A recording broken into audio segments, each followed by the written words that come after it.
Hello and welcome back to the Coming of Cage podcast. I am one of your hosts, Derek, and I have your other host, Ryan, right here. That's right. Here I am. Here you are, and there we are. And Whatever. here we are. I don't know. Let's get existential. We are your Nicolas Cage movie review podcast. This week, we are reviewing 2005's The Weatherman. R and we has been a prominent couple of words used so far in this podcast, and that's probably not going to change. Yeah, probably not. No. Just in the first couple minutes, we've said we are or are we or whatever, like 10 times. Yeah, Youth of the nation. that's right. Maybe you and I aren't, but some No, people, that's true. Not the youth. some listeners. Hello, fellow children. We are the Youths. Nicolas Cage podcast. Yeah. Oh, those years. When we get to Con Air, maybe we can have Buscemi on to. Yeah, that's our plan, I think. I think, yeah, he's just waiting. Mhm. So, the Weatherman, for those who don't know, according to IMDb, is about a Chicago weatherman separated from his wife and children, debates whether professional and personal success are mutually exclusive. I don't really think that synopsis does the movie justice, but Yeah. I mean, there's a lot of things to say about this movie. I think it's worth noting that we both had heard of this movie, and, maybe, I don't know if you'd heard good things. I'd heard lots of weird things about it. I didn't really know what to expect. I had heard mostly good things. I had wanted to see it, so I have now. Yes, Which you is have. great. So the movie co-stars Michael Caine, trying Mhm. his darndest to not Oh, have a British God. accent, and Nicholas Hoult at the old age of 15, little Yeah. baby Nicholas Hoult. There's a few other people you might recognize in the movie. Hope Davis, for example. Peter Gross is in there briefly, but that's the movie. That's the main cast anyway of the film. What we really usually do here is Ryan takes notes while he watches the movie, and then we go through those notes. And I have a little surprise for you, Ryan. You took notes too? I took notes. Look at this. Look Oh, at my boy. notes. I got notes. You're trying to take my job away. Okay. I see how it is. I took some. I was nervous because I had to watch this one a little bit earlier. Like there was a larger gap between watching and recording, and I just Gotcha. wanted to make sure that I didn't forget anything. It's really important because while I'm usually the notes, you're usually the memory. Yes, So, that's right. if you don't remember, then we're just kind of in trouble. Yeah. If I don't remember, it didn't happen in the movie. Right. That's how we stick with that. Yeah. It's the coming of Cage cut of the That's right. film.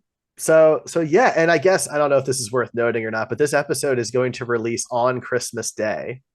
So if you're listening on Christmas Day, thank you. And I hope you have a better life the next few years and can do something more wholesome and nice. I mean, I hope you at least got some Nicolas Cage movies for Christmas if you're listening to a Nicolas Cage podcast on Christmas. That's right. And before we get into this, I just wanted to throw out there that I had a Nicolas Cage dream last night. Not my first one since we started this podcast. No. Have you had a Nicolas Cage dream? You have never brought it up on the podcast. Not to my memory. You're not really a dreamer. Not much. I don't think I've ever heard you tell me a dream. No, I'm not a dreamer of dreams. Okay, well, I had one, and it was not just Nicolas Cage; it was also Henry Cavill, and which are two of my favorite actors. So, and it was not a sex dream, if that surprises anybody. Normally, when I tell my girlfriend I had a Nicolas Cage or a Henry Cavill dream, on their own, then she just assumes it was a sex dream. But no, in this case, we were just like hanging out at a party, and at one point, I was just like talking to Nick about how great his movies are and how much I love him. And he was really nice. And then Henry Cavill walked into the gathering, and I said, "I love you, Henry." And he said, "I know you do," and pointed at me and started popping his pecs. So, was he shirtless? No, it's just a really tight shirt. Oh. I guess. I don't know. How do dreams even work? I don't know. But I remember that much. I'm sure. Like, I remembered more when I immediately woke up and I didn't notate it. So that's as much as everybody gets. All right. Okay. I hope that you have a Nicolas Cage dream soon, Derek. I can hope. That's all we can do is hope. Agreed. Okay, so The Weatherman. The Weatherman, 2005. Let's go. 2005. That's right. My first note is Nick Cage hair. What was wrong with his hair? Refreshed. because I think there was something earlier in the movie that said refreshed, but no, nothing's wrong with his hair. His hair looked great, Oh, like okay. way more youthful and exuberant than we've seen it ever, probably. Yeah. So he does he said he's getting ready for work. He's practicing. Yes. He is a weatherman, right? So he's practicing the No, he's weatherman the point. weatherman. He's the that's right. Yeah, that's my second notice rehearsing weatherman poses. And that's where the refreshed thing happens because he's like washing his face or whatever, and he's like, "This is refreshing. Yeah. I'm refreshed." Oh, yeah. There's a lot of really good like single lines in this movie Yeah, that if you just take them out of context, it's still really great. it's so good. Oh, there are so many great lines from him in this, and Yeah. he narrates the movie. So ding on our Mm-hmm. Cajo bingo. Yeah, But that I thought that was interesting too. Though they were telling this like he's reciting it from memory almost, and there were scenes where he was just daydreaming, and it was literally just like a line of thought that was clearly had some sort. He clearly is afflicted with some sort of mental thing. I don't know if it's ADHD or some sort of other you know he gets distracted disorder. easily. Yeah, and is but it's not just that. His line of thinking goes from one thing to the next thing to the next thing to the next thing to the next thing, and will like connect two things together essentially in a string of thoughts that are not related at all. But That's fair. yeah, yeah, it's interesting. But yeah, he starts rehearsing his weatherman poses. He realizes that he goes out to his car and he has a ticket for expired tags. Yeah. And so he goes to the DMV, and the guy behind him calls him bro like 30 times and asks him for an autograph. And he tells the guy, like, oh, no, that's not me. The guy you think it is. And then the guy looks at like his car registration that he's holding in his hand, and it has the guy's name on it. And it's so he knows that he is, in fact, this weatherman. And he's like, bro, you don't got to be a dick about it, bro. And so they have kind of confrontation. But he presumably gets his tags. We don't really ever see the fulfillment of that plot point, but have you been losing sleep over that plot? well, I mean, I just watched it yesterday, so I can't say I've lost like a ton of sleep, multiple nights or anything, but it definitely bothers me that I didn't get to see him go through the DMV process. Jeez. So yeah, then he picks up his daughter from school, I think it was. Yeah. 12-year-old daughter. Mm-hmm. And he's just driving her home, I guess, to his ex-wife. Yes. Or ex-lover. Well, they were married. Okay, yeah, I didn't know if it actually. All right, so that, but yeah, his ex-wife, but the daughter decides that she wants to get out of the car early and walk home, which just the fact that he would let her 12-year-old daughter just walk home, and this is like, where does this take place? And mostly in Chicago. They do. It's very cold. It's snowing like the whole movie. Clearly in the middle of winter, and he's like, sure, daughter, 12-year-old daughter, you can just go to this strange place and buy things and then walk home, and he has no issue with that. And then she goes and buys cigarettes, which, I mean, the woman doesn't even like bat an eye at carding this 12-year-old who clearly looks like she's young. Yeah, but what are you gonna do? Guess they have bigger things to worry about over in Chicago. Yeah. Then let's see. My next one is Michael Caine, American accent - not good. It slips, man. Look, Michael Caine is a great actor. I don't think either of us would ever dispute that. And there's actually a few scenes later on that just show how great of an actor he is. But his American accent, they should just not have him do it, because there was multiple times when he just like slipped, and you could just his inflection on certain words. I'm guessing he didn't have any kind of like a accent coach or whatever. There's some sort of title for that. Accent coaches, that's a thing. Dialect coach, depending on the situation. But yeah, I mean, there's a couple of things about Michael. So Michael Caine plays Nick Cage's father, and he's this Pulitzer Prize winning writer, and he like plays like tennis or something with like an ex-president, I don't remember. But the fact that he's American is kind of irrelevant. Like, he could be British. Yeah, I don't think that would have changed the story. Like, even just trying to do an American accent, if it was, which obviously he was trying that, but it was the most generic American accent. It wasn't, Chicago has their own accent. Well, right. Yeah, So but no, Nick doesn't have the Chicago accent no, that's either. true. That's true. But I mean, I feel like if they had leaned into like a regional accent a little bit more, Mm, then maybe it would have hidden the British slips rather than doing just a generic American accent that doesn't really sound like anything other that's than fair. generic American, Yeah. which is probably what most people would consider a Midwestern accent, I would think. But I don't know. I don't know enough about dialect to be able to tell you. Well, I'll tell you. We live in Kansas City. For those who don't know, Kansas City is considered accent neutral, Is it apparently. interesting? Well, Yeah, that's but what he sounded like. When I listened to him, he didn't sound like he had an accent, which probably means that that's accent neutral. yeah. But it goes. And I wrote that note too. I said Michael Caine's accent is terrible. Yeah, and we find out shortly after this that Nick Cage's character is desperate to get approval of people he cares about. It's really important to him to have approval from the people he's not close to. Like it doesn't really show him having friends or anything No, like that. we don't see any friends. He doesn't even really hang out with colleagues. Yeah. And so I mean, yeah, and even when he shows up to parties and stuff later, he just doesn't say anything really to colleagues. He just gives like superficial hellos or whatever. He kind But of comes off like a less successful version of the family man character, like the way yeah, but he he had lives. friends in that. Well, he had like coworkers and they were, hobnobbing and networking and stuff. I don't Sure. know, he had friends. Well, in any case, in this movie, he does not have any friends, and No. he's desperately seeking approval from those people that he does interact with on a daily basis. But yeah, so when he has to take his dad to a doctor's appointment, and so he sets this letter, like really obviously, down in the seat, in the passenger seat, and like there's a lot of, I don't know, the popular term is cringe, but awkward kind of moments that are created by this character. And for me, at least, I don't know if it's the same for you, Derek, but it kind of made this character very endearing to me. Hmm. I did want. I mean, he was a weird guy. Don't get me wrong, but like I did feel bad for him, and I wanted him to like get a win at some Yeah. point. You want Um, to see him succeed, but this is the best word I have for him. He's a doofus. yes, a kind doofus. Like you don't really see him be malicious to anybody other than maybe the guy that seeks an autograph in the beginning. Yeah. The two guys who try and get his autograph, he's pretty mean to. Yeah, that's But true.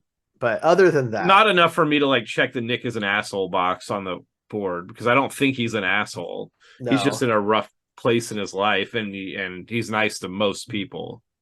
Right. Um, but yeah, so he sets this letter down in the passenger seat, and when his dad gets in, he just sits on it and doesn't even notice it.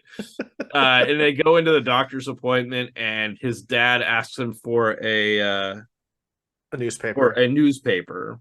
And I think around this time we get like one of our early voiceovers, maybe our first like real voiceover, other than maybe the intro. Well, I don't even think we really get voiceover in the intro. He's saying that he's refreshed. Well, no, that's happened. That was a voiceover, Oh, but was it? that was it. It wasn't much. So you're Well, right. this is more of like the first start of the string of thoughts voiceovers. Mhm. And so he goes to go get a newspaper out of one of those old like ones where you put a quarter in and pull the thing, and he closes it on accident before he gets the newspaper. I've And seen that happen in real life, oh man. yeah, I think everybody that lived through that era has seen that. And so then The after that, all he era of has 2005, that era. that is an era, man. That There's is an people that could listen to this podcast that didn't live through that era. Um, so children, newspapers are pieces of paper with news on them. They're kind of like if you printed your phone, and you used to have to yeah, pay a quarter to get one out of a spring-loaded machine. right. And so he wastes that quarter, and then he doesn't have another quarter, so he goes to So funny, Arby's.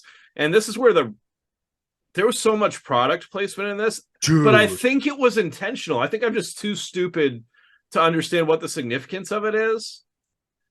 So I've thought a lot about it because I made a list of Yeah, every me product too. I have placement a I could bunch. remember. Yeah, I have a bunch on here. And I kept trying to figure out what that point was. And even on IMDb, like I like to look at the trivia, and it one of the trivia pieces mentions the fast food theme, Yeah, but there's no fast food theme in the movie outside of of the the product product placement. placement. Yeah. So I don't get it, except okay, I have one far out idea. So he's not a meteorologist. It comes up multiple times. He is not a meteorologist. He has no meteorology degree. He is a weatherman. And he's just told what to say, basically. So are they trying to say that his job is like the fast food of weather? I think that's a stretch. Okay. I Okay. think it has more to do. They do mention something later in the movie, like towards the very end, where they say something like, people are willing to throw this cheap food at him that they didn't, even care about, or they cared about hurting him Right. more than they cared about the cost of the food or whatever, something along those Yeah. lines. And so I'm Yeah. wondering if that was the theme, but it still was. I think it was more just, I don't know. The product placement was so obvious. I'm sure they got a good amount of money for that. Sure. No, absolutely. But I think maybe you're right, because he talks about how like there's no nutritional value to Yeah, it. And exactly. but like And I that might be wonder, like his way he views his job too. yes, that's what I'm Yeah, thinking. yeah. Yeah. Anyway, we'll get more into that, but yeah, he goes to Arby's and he asks them to break $1 for him, and they say no. And so he sees on the board that he can get a coffee for 70 cents or something like that. 72 cents. Yeah, and so he asks for a coffee, and then they ring it up and say it's 80 cents. And Well, so no, so he hands him the dollar first before he yeah. hears the total. That's Oh yeah. important. And he gets handed back a couple of dimes. And he goes, I thought this was 73 cents. And they say, well, with tax or whatever, or something along those lines. All in, it's 80. All in, it's 80. And so he takes the coffee and doesn't get the newspaper, and he's waiting for his dad outside of this appointment. And his dad asks where his newspaper is, and he says he didn't have money for it. And so the dad's like, well, you've got a coffee. It's so awkward. It's such an And awkward scene. he's like, yeah, I didn't have enough after the coffee. And they just kind of go back and forth. And eventually he says, like, you should carry more than $1 on you. Something along Which those lines. The dad says that. which makes me feel bad, because the whole reason he only has $1 is because he gave his daughter the 20 that he had. Right. To go buy cigarettes. Yeah. Even though he didn't know she was getting cigarettes. Right. Right. Which Um, having the 20, I don't know, would have helped anyway. He needed quarters to get the newspaper. right. So we get a scene with Nicholas Hoult, where he is like shopping at, I think, at like a thrift store, something like that. I don't know. It's some sort of No, store. it's at the mall. He's at a department store in the mall. Okay. Yeah, and then this they're talking about this guy that's there, that's one of his counselors. So it's worth noting that at this point we've learned that Nicholas Holt's character, he plays Nick Cage's son. His name is Mike. He has been in rehab for marijuana. Yes.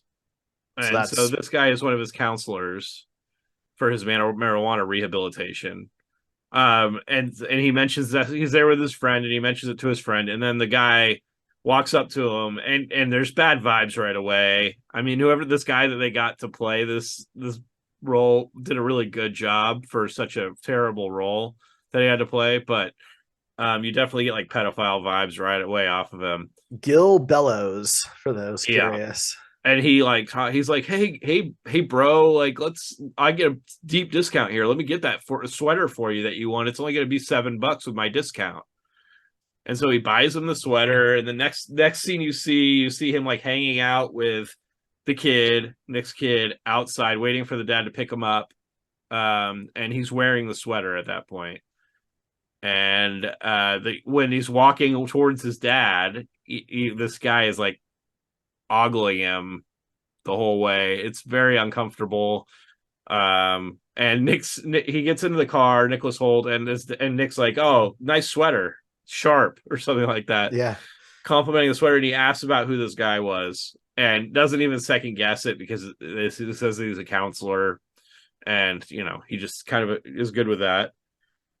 So he drops his son off at the house, at his ex-wife's house, and he's talking to his ex-wife, and you can tell that he still has like severe feelings for this woman, and he's not over it. And so he's trying to be flirty, and she's not really receiving it.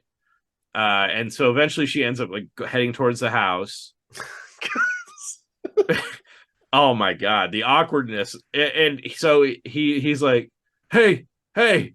And he gets a snowball together and he throws it at her and it nails her directly between the eyes and breaks her glasses. And she's just like freaking out over what happened, and he is obviously, not happy with how this turned out. But it's kind of just everything, the way this his whole life works out. You see through this movie is everything is an awkward snowball to the face. I Um, like that. That's a good line. yeah, and I mean, it just feels like that. Um, I mean, you're still feeling bad for this guy. Really, the theme of the whole movie is you're feeling bad for this guy because you want something good to happen to him, and pretty much the whole gamut, nothing really good happens to him up until maybe the very end, could be argued. But um, so then we get a Wendy's. Oh, so okay, so there's another theme in this movie of things being thrown at Nick. They see, Yes. apparently people see the weatherman and their first instinct is to throw fast food at him or throw things at him. And just in general, I think he had a potato thrown at him or something at one point. Well, he gets a McDonald's apple pie At thrown one at him point, yeah, later in the movie. That one's a big one. yeah. But at this point, it's Flurry or a A well, yeah, Frosty. or Frosty from Frosty. Wendy's. Yeah. And he drops that name. He runs into his dad. He gets this Frosty thrown at him, and he has like this chocolate stuff all over his shoulder, and he runs into his dad, and his dad asks what this is, and he says it's a Frosty, and his dad has no idea what a Frosty is because his dad is kind of portrayed as like this high class guy that is doing thing that he wouldn't really know much about fast food or like that life. Yeah, I mean, he's still like American though, living in Chicago. Is Like, he? That accent well, does he's not scream supposed to be. American. He's supposed to be. I just find it unlikely that you could exist in the United States for decades and never hear what a Frosty is, never see a Wendy's commercial in your life. I just find that Right. unlikely. Yeah, and so he has this Frosty stuff all over him. Um and it's funny because like I like to, I'm a movie guy just like Derek is, so like I like behind the scenes stuff and like how did they do that kind of effect type stuff. And so with this Frosty, when it was totally believable as a Frosty. Oh yeah, It lost a little bit for me only when he like went to wipe it off his shirt and like taste it or whatever. I don't think he actually tasted it, but he just like lifted up off his shirt. But you could tell like the consistency was more like a slime than it was like a shake. so fun fact, if you let them sit out for a while they get like that. Oh, do they? Yeah. Okay. Well, then that's even more believable then. But They totally do. it was just funny because yeah, it clearly looked like the slimes you see in like kids videos and stuff like that. But anyway, now I know something that I don't have any way of unknowing. So thank you for that, Derek. Well, there's more to that scene that you might Oh enjoy. yeah, go for it. So there's the spoon. He has a spoon that's stuck to his Oh jacket. yeah, that was good. It's not a plastic spoon. They used a metal spoon, and there's a magnet behind his jacket to hold the spoon in place during the scene. That's funny. Yeah, I mean it worked. It Yeah, looked great. totally. And it just kind of, that tiny little detail just kind of adds to the fact of how much of like a failure this guy really is. He's just walking around with a spoon literally stuck to him. Yeah. It's Um, sad. It's my sad, next man. note is a quote. I don't like his asshole face. Oh, okay, I remember now. So it's showing like clips of him being a weatherman Yeah. and like audience reactions. It's And there's this one couple that's Jesus. watching this, and the wife is like, I like him. And the He's guy's like, handsome. yeah, he's handsome. And the guy's like, nice asshole. And she's like, no, he's not. He's nice. I like his hair. And he's like, no, I don't like his asshole face. I don't like his asshole hair. Like it's just really Or funny. his name. Yeah, right? or his name. Yeah, he's making fun of his name. Because his name is Spritz. But that's not his real name. That's No. that's his weatherman name, That's right. which apparently is a thing. I don't know. I mean, so there is an interesting thing. Apparently, Nick saw a lot of parallels between his life and this character, David Spritz, because of all the things that they go through. And one of the comparisons is this, because Nicolas Cage, that's not his real name. Right. He has a stage name, and David Spritz has a stage name. And so that is a common thing for people to do. Yeah. Not weathermen, probably. I mean, But probably not regional weather people, right. but yeah. I feel like it's a little bit of a stretch. So the next part, he talks about how easy things are when you're on TV. Um, how easy things come to you when you're on TV, and so like it shows him doing a Lincoln impersonation, Oh like he's God. dressed up as Abraham Lincoln at some sort of like local like historical reenactment or something, and this lady there just like really wants to fuck Lincoln big time.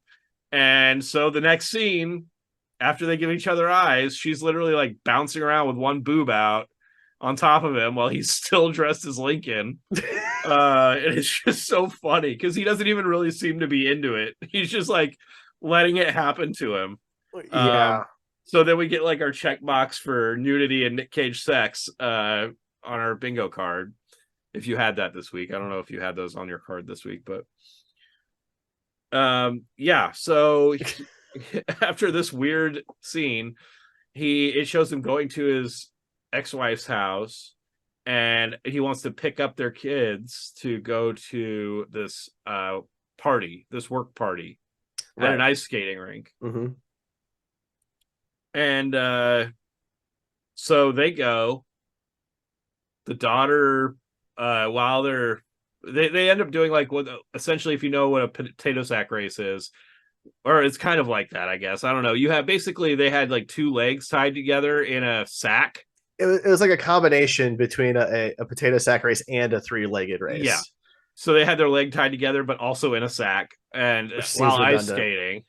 So it's like a recipe for disaster. And dangerous. Him and his daughter enter this. And yeah, she falls like halfway there, and it tells him that she's really hurt. And he says, no, this is an important lesson. We have to finish this race. And so he forces her to finish. And at the end, she's just like crying and upset. And then we see him dropping his daughter back off at the house. And she has like this huge cast on her leg. And the mom's like, what happened? And he's like, oh, tore her MCL and ACL, or tore her MCL. And she's like, oh, you son of a bitch, how did this happen? Blah, blah, blah.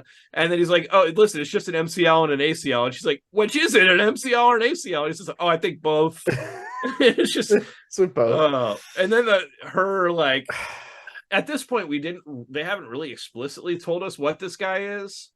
It's kind of implied that they're in some sort of relationship together. Right. Yeah. Because he's around the kids a lot and around her a lot, but he starts stepping in between the wife and Nick. And they start calling each other names.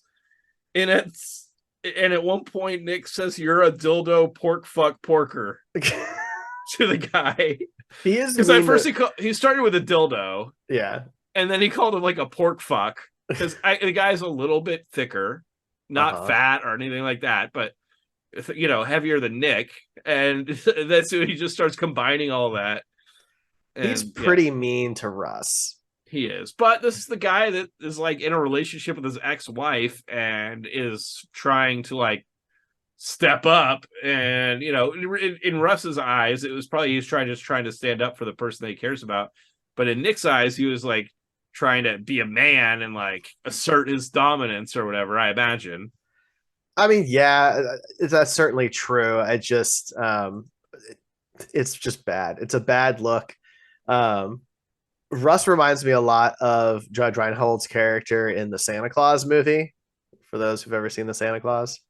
No, not in a long time. Yeah, same character. They even wore the same sweaters.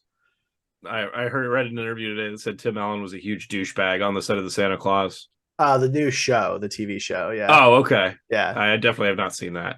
No, I haven't watched the show. Oh, that was on the show that he was a huge douche? I thought that was on the movie. First movie. He may have been. I don't know. I have only seen the first two movies. I never saw the show. Yeah, me either. But I thought the article said it might have just said the Santa Claus ambiguously, and I just assumed it was the first movie because I forgot there even was a show. Well, so the show's called The Santa Clauses. Of course it is. All right. So anyway, Nick. We get another scene of Nick taking his dad to the doctor, Right. and we get an awkward conversation between Michael Caine and Nick, where he tells him that his daughter's nickname in school is Camel Toe. Another really awkward scene, man. The daughter's 12 years old, but apparently mean people at school are calling her Camel Toe, which if you don't know what a camel toe is, it has to do with a woman's genitalia showing through pants. You can find Essentially, Urban Dictionary. urban. I don't know what you were trying to say that first time, but that was questionable. I was saying Anyway, dictionary with a J. oh, is that what it was? Yeah. But that sounds like a bad word. Like just would it anyway, it doesn't matter. But yeah, then the movie shows you like 8 camel toes in a row. God. Just from random women, presumably. It's very graphic. Like, you're seeing the entire outline of everything. So that was weird. It was definitely weird. I that's not something we've ever seen in one of his movies before, I don't believe. Right.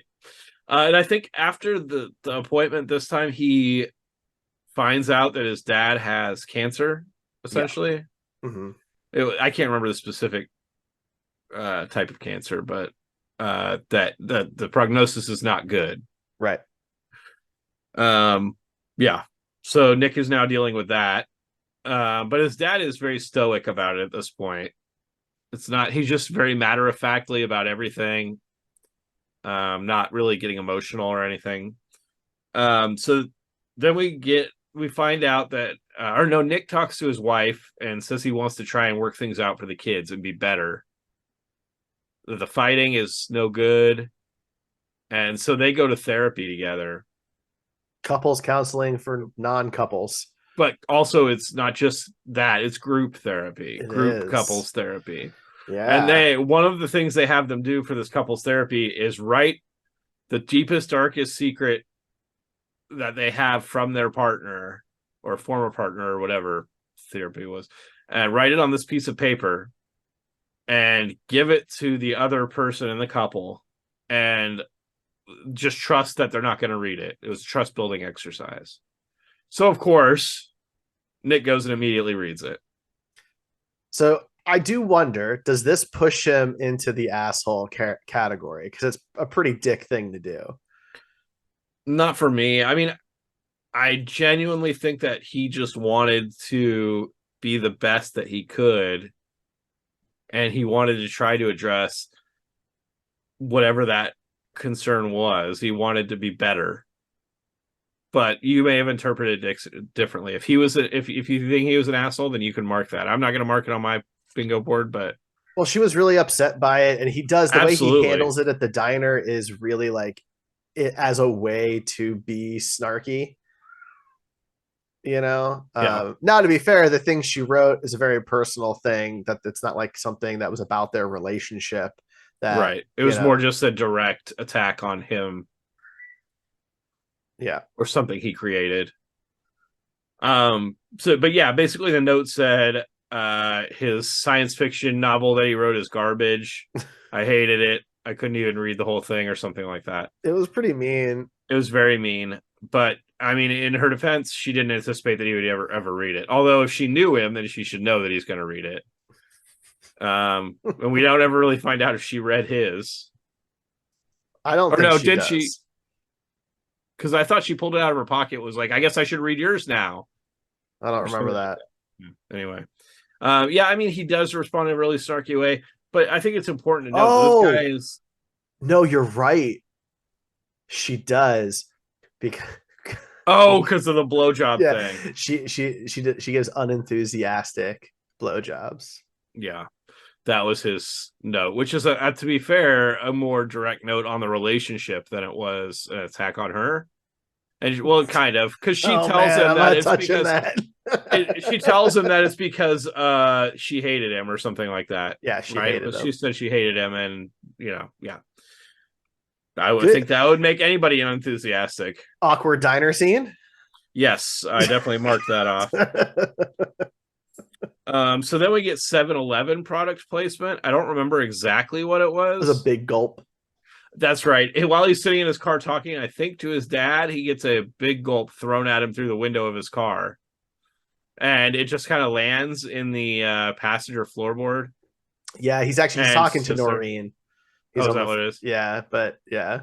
I do think what I was starting to say was that I think that he does come across as an asshole in parts of this, but it's also important to note that he's going through a lot. I identified with some of the feelings that he felt in this movie. I think probably most people can, at certain points where you feel like you're alone, or just, nobody really cares about you, or your family is not impressed by you, or or more impressed by other family members, things like that.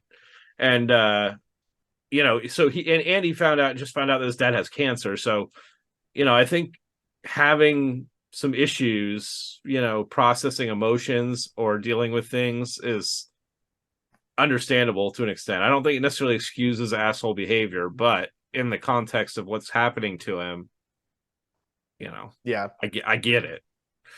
Um, where were we at? Oh, 7-Eleven product placement. Yeah. So then archery is my next note. So he goes into this while he's sitting. I think this is while he's sitting with that, after getting hit with that big gulp. He goes in like this weird direction in his mind with his voiceover, talking about how his daughter wanted to do archery.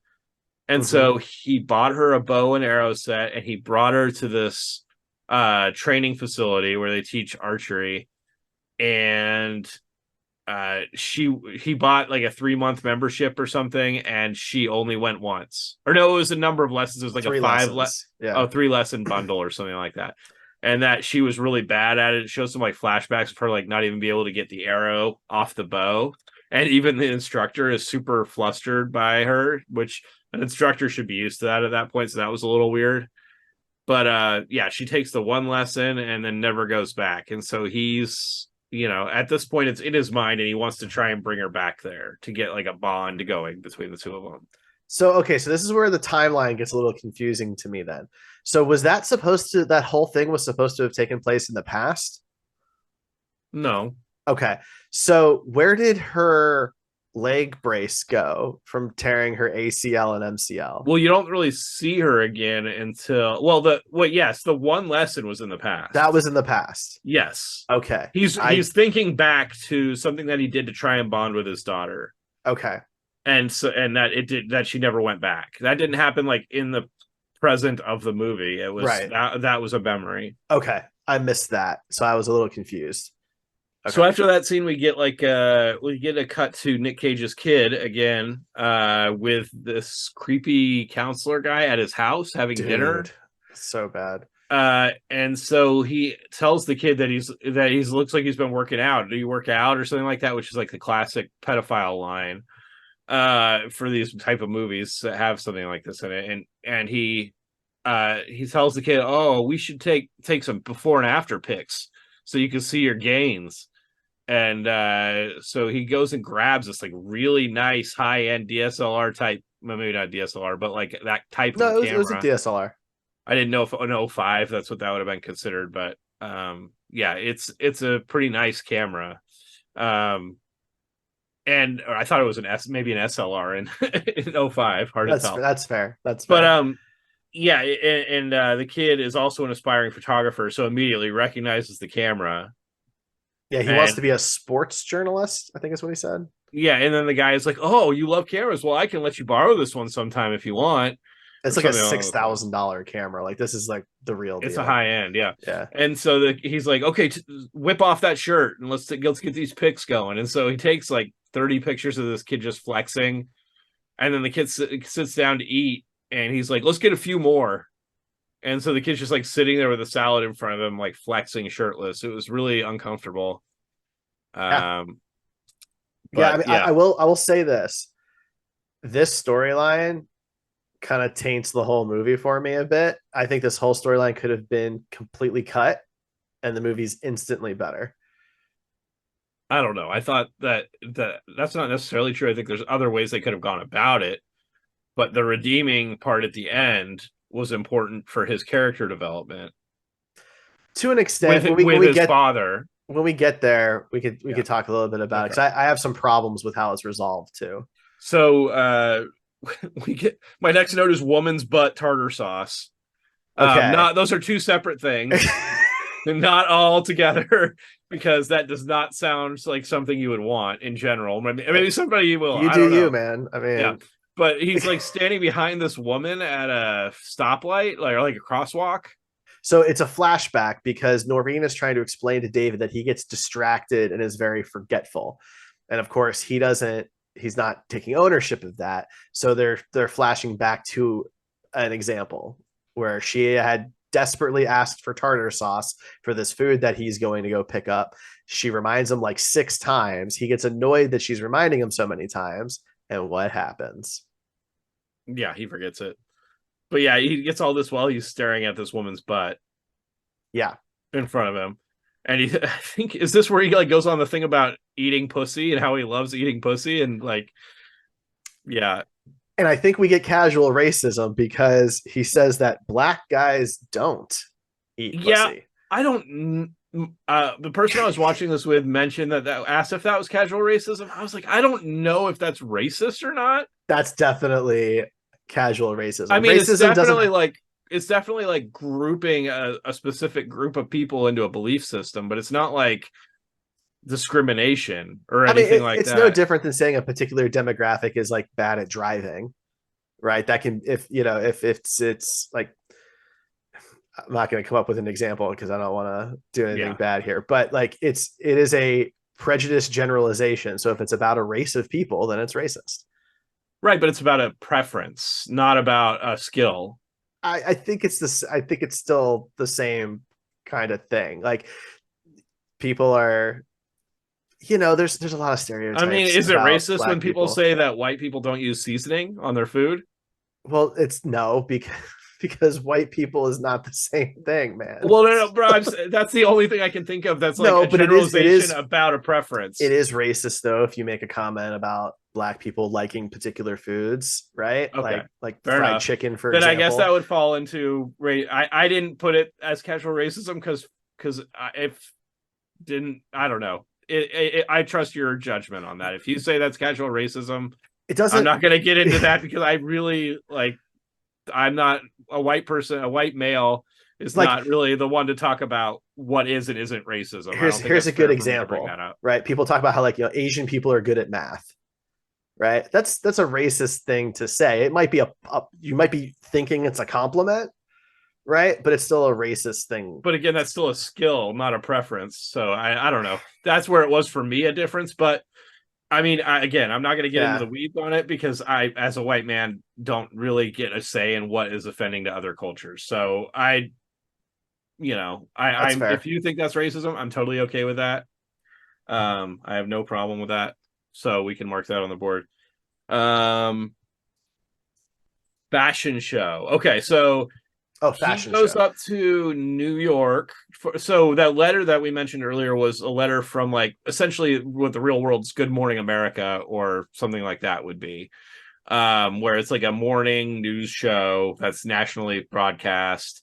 And he's trying to show his dad that he's in contention for this weatherman role because their weatherman is leaving the show for whatever reason, and he's in contention for that. So he gets an interview and he goes up to New York, and his daughter wants to come with him. And his And dad so, needs to go because he's been referred for a second a opinion. specialist, Yeah. yeah, something like yeah, I can't remember if it was a specialist or what it was, but yeah, he's definitely Yeah. been referred to somebody up there. And so he goes up there with his daughter, and I think is this where they have the conversation directly about camel toe, or is that later? I don't think I have a note on that. I think it's before this because the clothes that they get kind of avoid that Right, but I situation. thought this was maybe on the way up there. Yeah. Man, Either when at some point he has a conversation with his daughter about what she what she's been called at school, and he brings up camel toe as an example, and she said, "Yeah, they call me that." And he asks if she knows what that means, and she says something like complimentary, like it was not an insult about seeing a woman's genitals through their pants. but It no, was she's something like camels are really strong, their knuckles are really, or camel toes are really strong because they walk on rocks and hot sand all day or something like that. right. So she's tough. She thinks it's because she's tough. Yes. Yeah. And so he doesn't correct her. He wants her to have this image that people are complimenting her, not insulting her. Mhm. But he takes her to some like high-end store in New York, and buys her a bunch of clothes that were probably really expensive. I mean, none of those clothes looked like they'd be something you could just go to, Target and get. They were high-end clothes. Yeah, absolutely. But to be fair, earlier in the movie, he mentions that he makes 240K a year plus appearances. Yeah, that's true. So he's doing fine. Which just seems like really high for a weatherman in 2005. I would think. I don't have a frame of reference. It seemed like a lot, Right. especially since he's not a meteorologist, Yeah. admittedly. Yeah. He comes out and just says that he's just guessing based off what other people tell him. It's So, wind, man. hey, It's man, wind. can I get that job? How, He right? had a Jeez. communication. He said did have a degree in communications or Sure. something like that. So, I Yeah. mean, it's not like he's completely uneducated or anything. But No, I don't mean to say that. Yeah.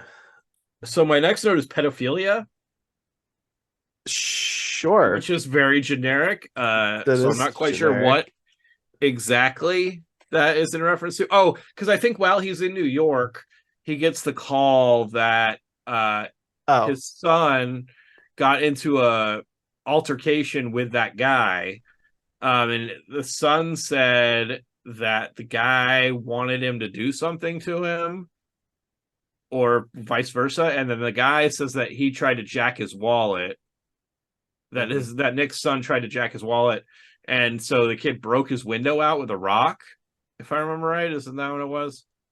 Yeah. Well, I mean, they got into a physical altercation, basically. Yeah. Yeah. And so yeah, that was I think where the pedophilia thing comes from. Yeah. And so he's obviously worried about his son. Um, but then he also finds out at this time that his dad only has 3 to 4 months to live. That's a pretty good exchange, between the two of them.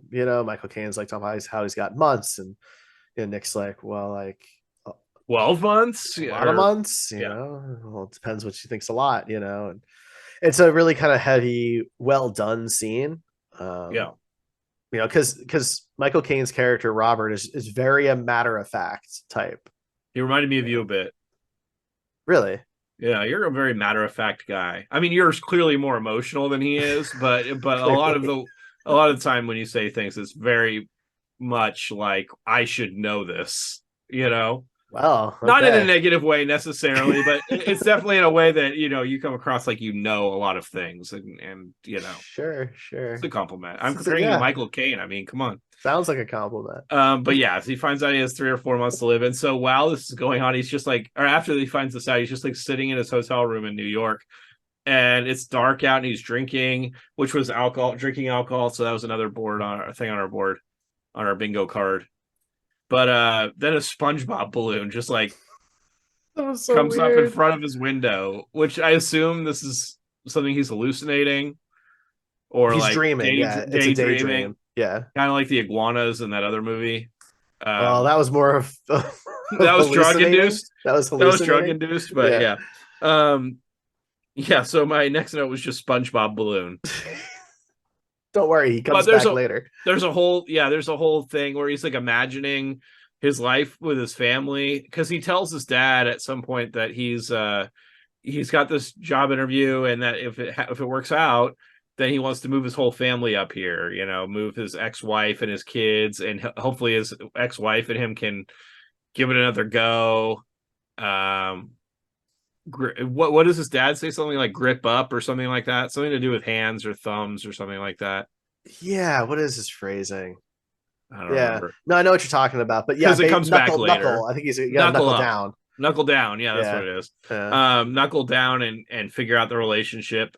And so he's not hallucinating, he's dreaming that he's on this float in like the Macy's Thanksgiving Day parade or something like Hmm. that, or a Christmas parade, with his whole family waving out into the crowd, and it's this really nice moment.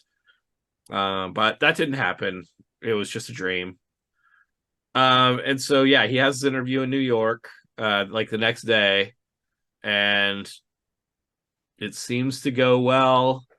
They take him to the green screen. He meets Bryant Gumbel, who has a few guest appearances Yeah. in this movie. Um, The big cameo in the film. yeah, yeah. Um, and my next one was glove slap. I can't remember who he Yeah. slapped. Yeah, it's Was so it funny. So you have glove slap. I put Nick Cage challenged Russ to a duel. So, okay? so when they get back from New Oh yeah, that's York, right. About the pedophilia thing. yeah, so he goes inside his ex's house, and Russ is down there and is just kind of like explaining how Mike is feeling about things, the son, and Nick takes off his leather gloves very slowly while Russ is talking. It was, And Russ is being totally nice, yeah, fine.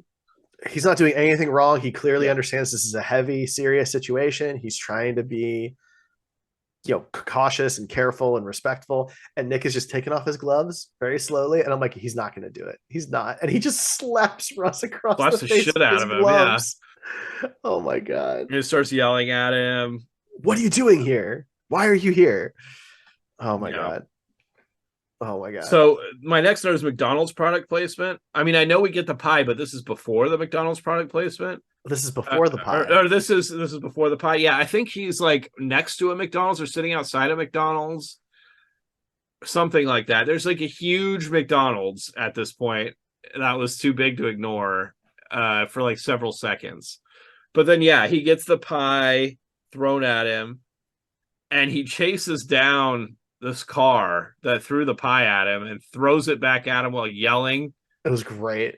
Yeah, and he has like the pie remnants all on the like collar of his jacket. It was such a good Um, scene. Because I think that's something I can really relate to, right? Because there's been stuff like that where someone's done something in public and all you want to do is just go and like shove that back down their throat, right? But you can't because you're the one who's going to get caught and you're going to get in trouble. But and Nick about does the, it. I mean, at this point, it's happened to him like 5 times just in the context Yeah. of the movie, Yeah. not even counting like whatever happened outside of the movie that we don't know about. Mm-hmm.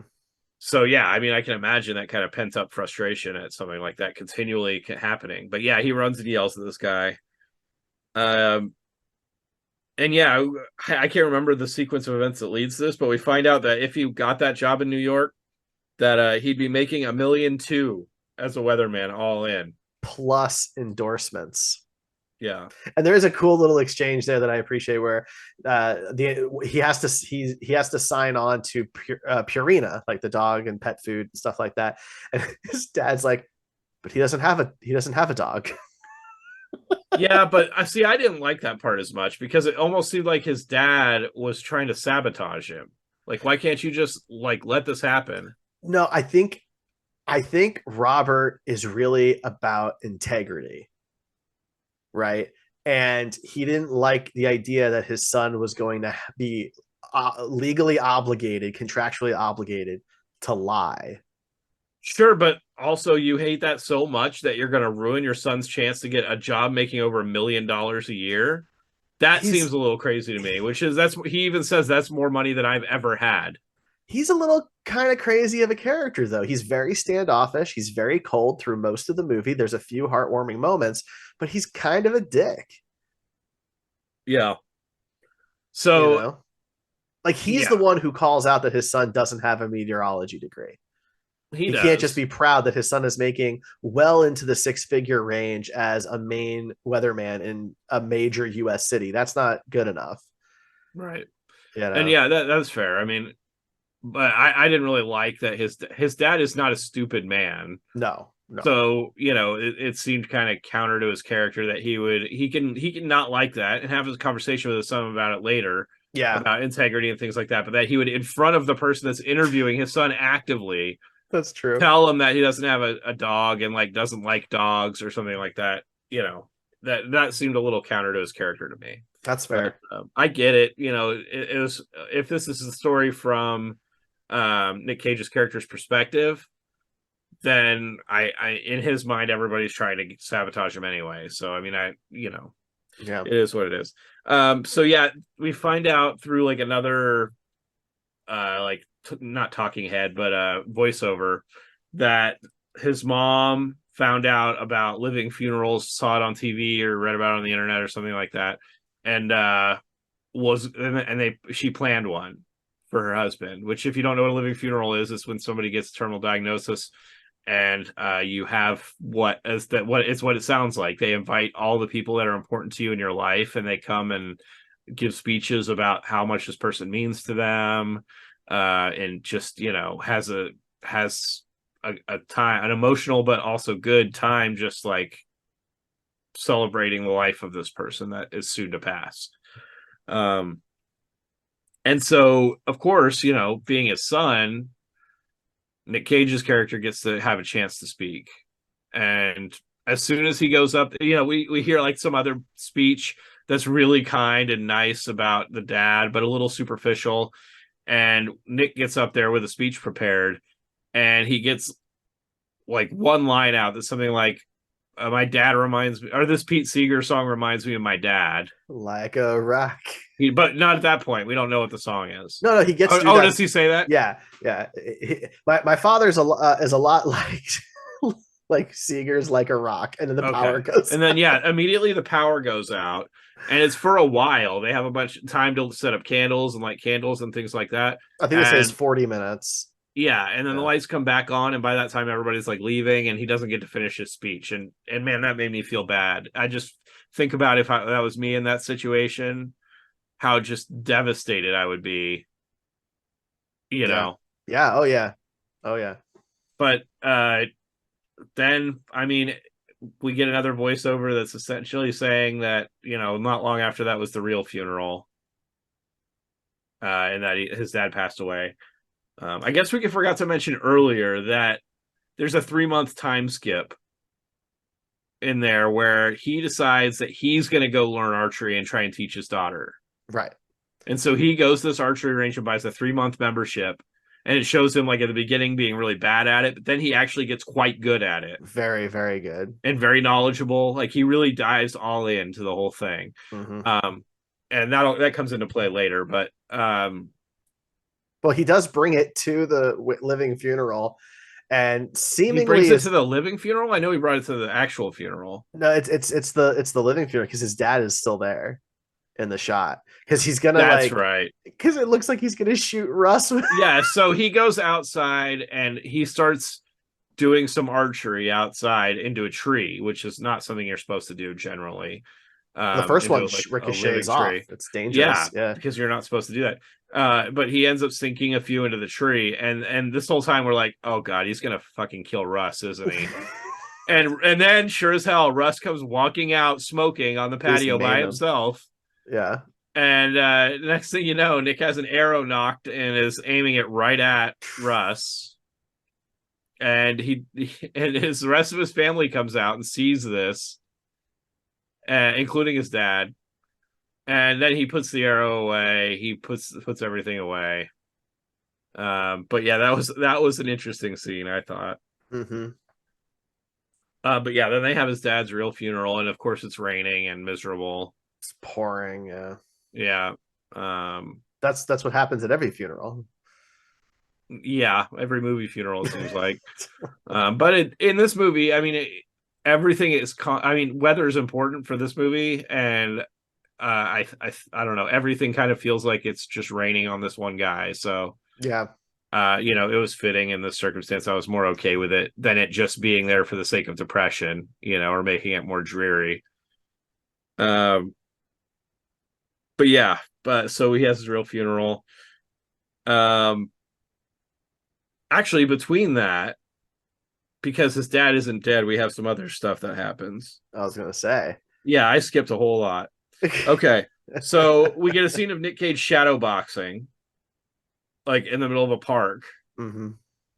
And then we see him drive to the house of the guy that allegedly molested his son. And he beats the shit out of this guy. That's pretty great. Yeah, it's pretty satisfying. And he wants the guy to tell the police that his son did nothing wrong. Yeah, because he's claiming, right, that Mike tried to steal his wallet. So there's charges against Mike at this point. Like Mike's really out on bail, essentially. Yeah. So. And so he apparently agreed to that. So yeah, well, that's the thing. It never comes up ever again. Yeah. Well, he does bring it up to his dad later, but I meant like we never know for sure that the charges were dropped. It was just like he took care of it. He handled it. And he tells his son that he went and took care of this guy. And he's still like at that point, it seems like he's a little adrenaline up from the whole thing. But um, yeah, my next note says fast food attacks. Oh, is this where they're going through all the different bits of fast food that have been thrown at him?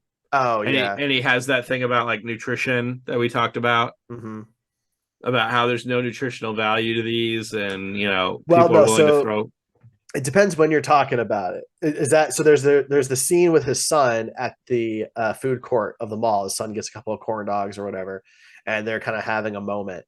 And Well, that's and where that's he, when he says he took care of it, right? yeah, but that's also when he talks about the fast food thing and about how people throw fast food at him, and that's where the nutritional Right. statement That's what my footnote. This is fast food attacks. It is. goes That through and okay? shows a bunch of like different things that were thrown at him over the years. Um. I'll say So this: Chicago people, you can really recognize a person from behind really well. no joke, or just Yeah. sitting in his car. Um. So I don't remember what leads into this, but we get a really great, what my favorite scene of the movie, and one of my favorite scenes that we've watched in any of these movies, with Michael Caine and Nick Cage in the car, and immediately his dad is like, I wanted to hear something, and he turns on the song "Like a Rock" that Nick mentioned at his living funeral, which obviously like his dad heard that. This is the first acknowledgement that his dad really cared about anything that he had to say. Yes. Yes. And he explains that he doesn't get it really, why this song would remind him, and Nick kind of explains it.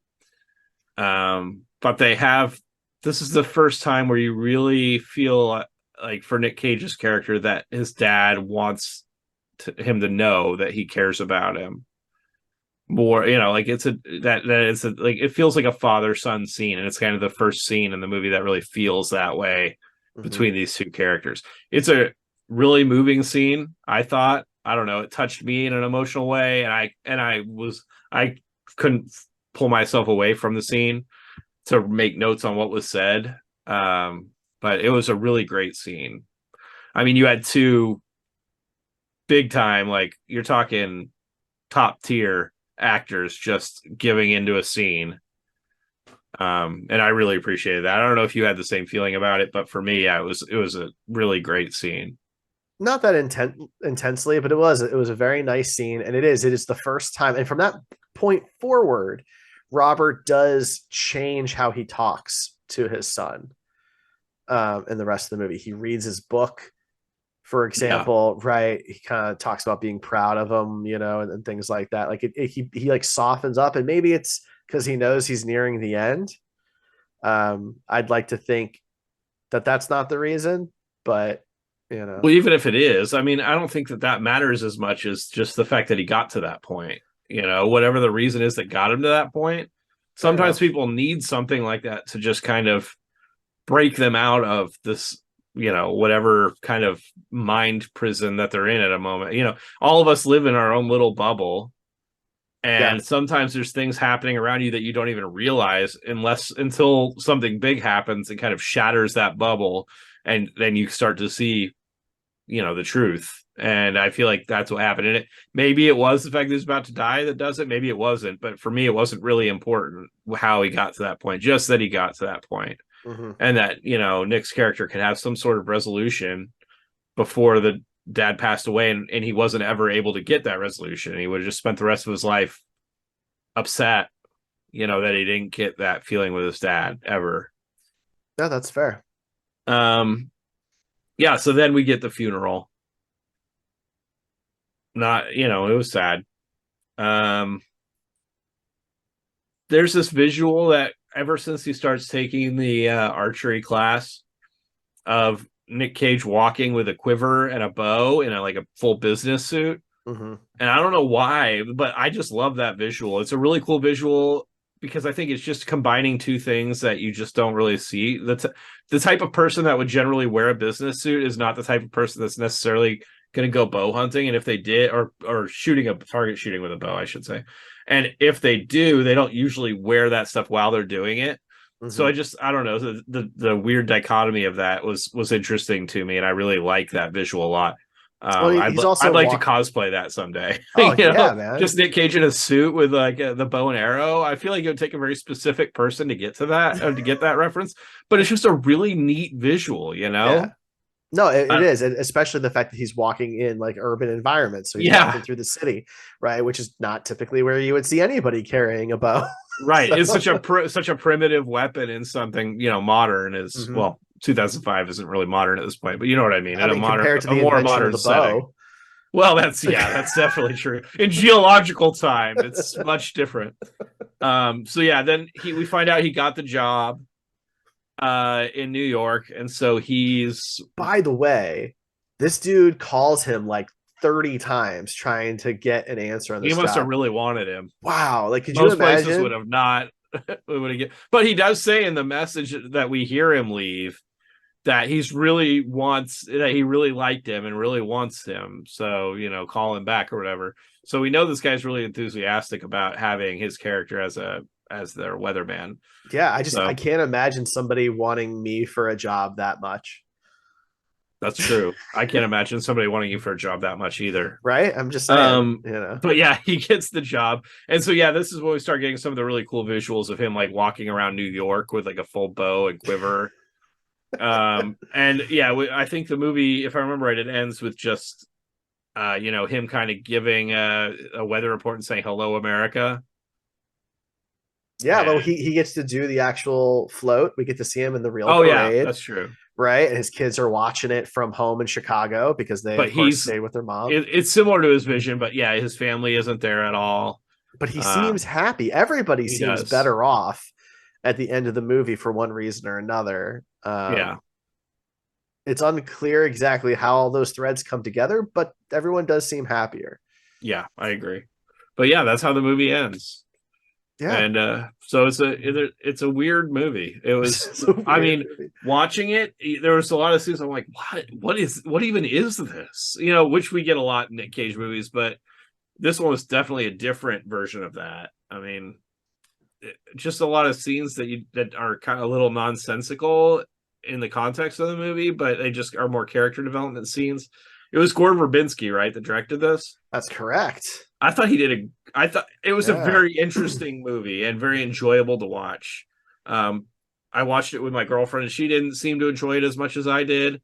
So I mean, maybe it's a little more polarizing than I anticipated it being. But I anticipate coming to this and you thinking that it was a pretty enjoyable movie, one of the better movies we watched to this point as well. Maybe I'm wrong. No, I enjoyed it quite a bit. For those who don't know, though, Gore Verbinski, he directed the Pirates of the Caribbean movies and The Ring, just as a couple I think at examples. one point he was supposed to direct the BioShock movie too. Oh, I mean, that would be very interesting if that movie ever gets made.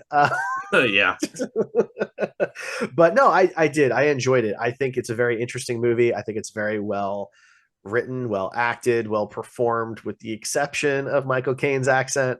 yeah, You know, but otherwise, like it's just a very interesting movie. I really like Nick Cage's performance in this. He delivers agreed. some really phenomenal lines that are just they're supposed to be mundane, but they're not when he says them. And just his Um, use of like facial emotion, like he really, it sounds so petty, like a small thing, but I mean, you really feel like this character is feeling these things when these awkward moments happen. mhm. I mean, he reacts as you would think he would, and it's believable. And you know, sometimes that kind of stuff, those like smaller bits of a movie, it's easy to just like overlook, but with him you can't overlook it because you're buying into what's happening, and he really sells it in this movie. He did a really great job with that. I agree. And maybe it helped that there are some parallels between the character and his real life, especially on the family side of things. But whatever it was that was his motivation, yeah, he really sinks into the character well. Um, a couple fun facts for the movie. The score is by Hans Zimmer. I knew you would like the score because the score was really good It too. They did was. a really good job. There's a couple themes that played throughout the movie that were really well done. I can't remember what about them because I'm not as big of a score guy as you, but there was a few times where it stood out to me that there was recurring themes in the score that kind of brought together moments that would otherwise seem unrelated. Well, So scores tend people tend to pay attention to them in big blockbusters, right? Superhero flicks, Jurassic Park, things like that. But it's movies like this that really still need a very solid score because they help keep the movie alive and feeling like a living thing. And the score really follows Nick Cage's character around. That's really what it's doing, and it matches his tone and his mood. And as he tries new things, the score is trying to match those experiences. And it was really good. And seeing that it was Hans Zimmer, in the end, was just like, well, he's a master class at it. But Gore Verbinski played guitar in the score for the movie, which is wow. kind of wild. Yeah, it is. So cool, good for that for him. That's pretty neat. And Gore was the one throwing all of the food at Nicolas Cage. One has to wonder if he brought Nicolas Cage on this just because he didn't like him and wanted to throw food at him. I don't know. I don't know. That is funny Maybe, though. but that's it. Yeah, just a couple fun facts. Yeah. All right. Well, we got to grade the movie now. So for those who don't watch the show, don't listen to the show, we grade all of our movies on our Cageometer score of 1 to 20, 1 low, 20 high. We do this for quality and caginess. And well, Ryan, let's start with quality. How would Okay. you rate the overall quality of The Weatherman? I mean, it wasn't Pig. It wasn't Leaving Las Vegas. It wasn't Joe. But it was definitely better than a lot of the other movies that we've watched of his by a significant margin. I think I'm gonna put it like a 14. Is Okay. that where was that around where you're at? So I was actually going to give it a 14, which is Okay, really funny. perfect. Yeah, I was thinking 15 at first, but I was like, I don't know if it was quite that good, but I mean, So I would definitely enjoy watching it again I at some agree. point. Yeah. So you gave Joe a 14. Oh, did I? You Okay. did. And Well, I put this movie very much on par with The Family Man from a quality standpoint. Now, I sure. prefer The Family Man. I enjoyed that movie more, but I gave that a 14. And I think this is on the same level of Sure. Yeah, I quality. would agree with that. So, Are you watching that this Christmas, this holiday season? oh, it's a fun idea. That's a fun idea. I might Maybe actually have watch it with your whole family. my daughter's a little young to care about that, I There's think. some themes in there that probably wouldn't be great either, but She's not going to pay attention. that's true. Can't get her to pay attention to movies she You does have to like. have at least one Nicolas Cage movie in your, holiday lineup. Of course, yeah. Well, he is in a Christmas Carol, so we'll get to that So at there some you go. point. All right, so then we got caginess, overall caginess. This one's a little tougher because a lot of his caginess is subtle in this movie, but I think there's a lot of it. Yeah, I agree. And there are scenes where it's not so subtle. I mean, when he freaks out on the guy at the DMV, Yeah, when he freaks out on his, ex-wife's boyfriend or when he fiance throws or the pie whatever. in the dude's face in the Right. car. I mean, I think it's pretty high on the. I think, yeah. I want to hear what you want to rate it for caginess.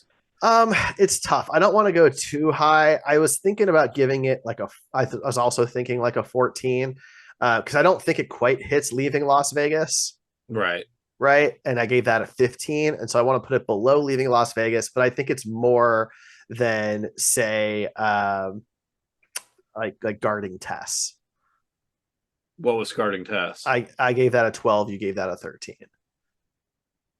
Hmm. Okay. Yeah. Yeah. I'm with you. I'm kind of in that range too. I was thinking 13. Okay. So we're not far off on that. Yeah. This is kind of a weird one because I maybe Guarding Test is in a similar, area of our grade because there's not a lot of movies that are like decent quality and decent caginess. I mean, it's really close. So Guarding Test was a 13 on quality and a 12 and a half on caginess. This is a 14 on quality and a 13 and a half on That's what I caginess. mean. Like, there's not So that many movies in this little quadrant yeah, so far that we've done. I mean, maybe there'll be more as we go, but I mean um, the Family Man is not far off from there, and Moonstruck is just on the outside, above, just on the outside of there. So like, there's a couple of things, but they're very specific kinds of movies, and I really yeah, enjoy these. yeah, I agree. These are kind of my favorite ones to do.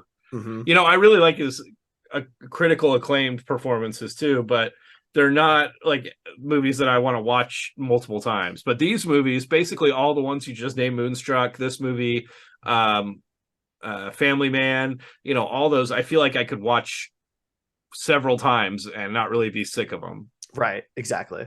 So I think that's an important thing. We have these quadrants, and this quadrant I don't want to watch again. This quadrant I do want to watch again. Yes. It's funny how that all worked out. It is. It is pretty funny. Yeah. No, I'm with you.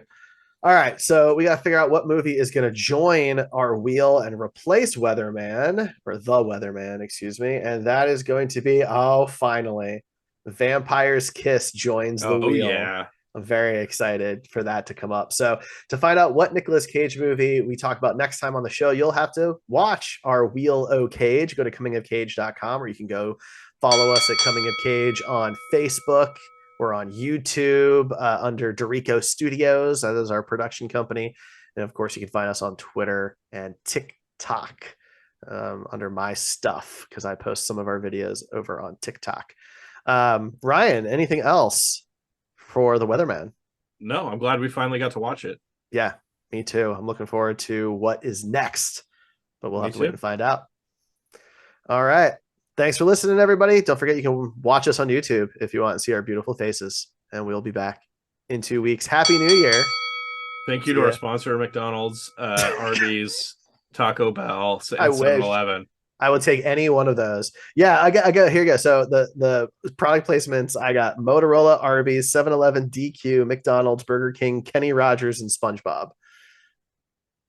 Thank you to all those for sponsoring the show. And The Weatherman. See you next time.